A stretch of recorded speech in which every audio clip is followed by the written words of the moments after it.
আসসালামু আলাইকুম, hi there. আপনাদের জন্য দারুণ একটা চমক নিয়ে হাজির হয়েছি। আজ আপনাদেরকে তৈরি করে দেখাবো কাঁঠালের নারকেল পুর পাটিসাপটা পিঠা।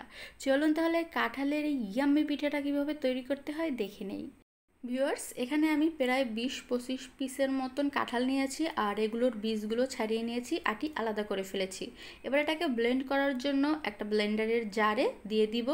আমি 1 ইঞ্চি একটা আদা স্লাইস করে নিয়েছি আর এর মধ্যে কাঁঠালটা দিয়ে আর হাফ কাপের মতন পানি দিয়ে ভালো করে ব্লেন্ড করে নিব। তারপর এটা আমি খামি তৈরি করব। ভিউয়ার্স, এখানে আমি 2 কাপের মতন রাইস ফ্লাওয়ার বা চালের গুঁড়া নিয়েছি আর হাফ কাপ ময়দা নিয়েছি। এবারেতে অ্যাড করব 2 টেবিল চামচ গুঁড়ো দুধ আর সাথে অ্যাড করব আমি এর মধ্যে 1 চিমটি লবণ মিষ্টির ব্যালেন্সের জন্য আর দিয়ে দেব হাফ কাপ চিনি। কাঁঠাল যেহেতু অনেক মিষ্টি তাই চিনি বেশি দেওয়ার প্রয়োজন নেই। এবার আমি কাঁঠালের কাঠ দিয়ে ভালো করে এটাকে মেখে নেব। কাঁঠালটা একটু আঠালো ধরনের হয়ে থাকে, এর জন্য কিন্তু আমাদেরকে এর মধ্যে পানিও একটু বেশি করেই দিতে হবে। এবার আমি 1 কাপ পানি নিয়েছি, অল্প অল্প করে দিয়ে নিব। তবে যদি মনে হয় যে গোলাটা পারফেক্ট কনসিস্টেন্সিতে আসে নাই তাহলে আমি আবারও কিন্তু পানি অ্যাড করব। 1 কাপ দিয়ে ভালো করে গুলে নিয়েছি, এখনও ঘন রয়েছে। এটাকে আরও একটু পাতলা করার জন্য আমি আরও 1 কাপ পানিতে অ্যাড করব। সো আমি 1 কাপ আবারও অল্প অল্প দিয়ে অ্যাড করে নিচ্ছি। ভিউয়ার্স, যেহেতু কাঁঠাল এটা আঠালো থাকবে, অনেক বেশি পাতলা হবে না, তাই এটা মোটামুটি এভাবেই কনসিস্টেন্সিটা রাখতে হবে, এর থেকে বেশি পাতলা হবে না। আর এই পিঠাটা কিন্তু হালকা একটু পুরো হবে।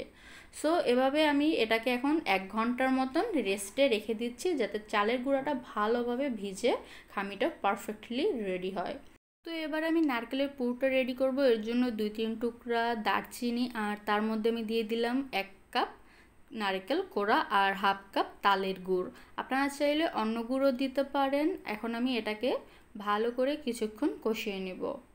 এর মধ্যে আর এক্সট্রা কিছু অ্যাড করার প্রয়োজন নেই। যখন এটা হালকা শক্ত হয়ে যাবে এই পুরটা, তখন তুলে নিলেই হবে। দেখুন গুড়টা গলে এটা থেকে কিন্তু হালকা একটু পানি বের হয়েছে, রসটা টানলেই উঠিয়ে নিতে হবে। ভিউয়ার্স, আমার পুর রেডি, রসটা ভালোভাবে টেনে গেছে।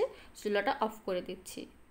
সো 1 ঘন্টা পর ফিরে আসলাম। আমাদের খামির কনসিস্টেন্সি এখন এমন হয়েছে, আরও একটু কিন্তু ঘন হয়েছে। সো চলেন এবার এটা থেকে পিঠা তৈরি করে নিই। আমি একটা ফ্রাই প্যানে ভালো করে একটু তেল ব্রাশ করে এটাকে 30 সেকেন্ডের মতন গরম করে নিয়েছি। তারপর এর মধ্যে আমি একটা গোল চামচ দিয়ে আস্তে আস্তে এভাবে খামিটা দিয়ে স্প্রেড করে দিব। আগেই বলেছি কাঁঠাল একটু আঠালো, তাই এই শীটটা কিন্তু অনেক বেশি পাতলা হবে না আর এটা কিন্তু একদম ভালোভাবে এইভাবে ছড়িয়ে একা একা যাবে না, আপনাকে আস্তে আস্তে এটাকে ছড়িয়ে দিতে হবে।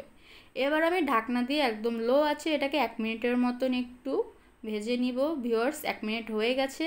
দেখুন নিচের সাইডটাও হয়ে গেছে আর উপরটাও ভালোই শক্ত হয়েছে। এর মধ্যে এখন আমি আমার ইচ্ছে মতো পুর দিয়ে এটাকে ফোল্ড করে নিব। পুর কতটুকু দিবেন এটা একদমই আপনার উপর নির্ভর করে। সো এক সাইড দিয়ে আমি পুর দিয়ে আস্তে আস্তে এটাকে ফোল্ড করে নিচ্ছি।